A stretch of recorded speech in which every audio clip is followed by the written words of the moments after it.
Тэггүй л аваа гарах уу те. Эмч ярьж штэ. Зэрэг нэмхийн өмнө дэр идэх ч муу зойлог чинь гахаж чинь. Гахаж ийн үү? Гахнаа. Хүзүүнийхэн байрлалыг миний гарн дээр ингээд Байнгын шингэн хоол идэх үү? Үгүй зулцэг үед нь шингэн хоол өгнө шүү дээ. Тэгэл хураа иддэг. Хураа хоолоо л идэж чинь ийм лаг шүтмөдтэй ах чинь хараач. Ийм лаг шүттэй ах чинь идэж шүү дээ. Тэр ч одоо идэж дээ. 90 цент хүрсэн байгаа юм. Тийм ч то баг насанд орсон том 90 нохоо гэдэг байгаа шүү дээ. Ер нь миний ажигласнаар зулцэг үед л одоо за зулцэг үе гэхээс илүү нэг нас хүртэлх амьдтыг л их арчилгаа ер нь бол нэлээд их шаардна ер нь. Ядчил одоо нөгөө нэг эмнэлэг явж вакцины тулгамд нь хамруулахаас ахуулаад нохоотойгоо танилцсан яаж хооллох вэ, ямар хоолнд дуртай байна, тэгээ ямар байрлал дундахтаа дуртай байдаг юм байна.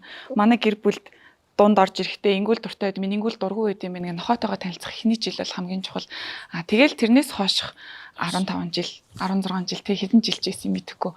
Маш гоё л өнгөрнө. Жилдээ нэг удаа мал эмнэлэгт очиж вакцина хийлгэх чинь, тулгнуудаа сайхан өгч чинь, бүр гоё гонголмаар ах юм бол тэг нэг 3 сартаа нэг удаа ер нь салааны үйлчлэгээ авах бах тий. Ер нь бараг нэг сардаа нэг удаа орох уу. Өдөр болгоо авч юм шүү. Сая их л үсний сенситив явж шүү. Тэгсэнтэй бүр гоо сайханд орж орж ирлээ. Сенситүүлэл самнуулаад үс нь бас их онцлогтой энэ нөгөө томнох өндөг бол бүр ингэ хөөн шиг юм шиг.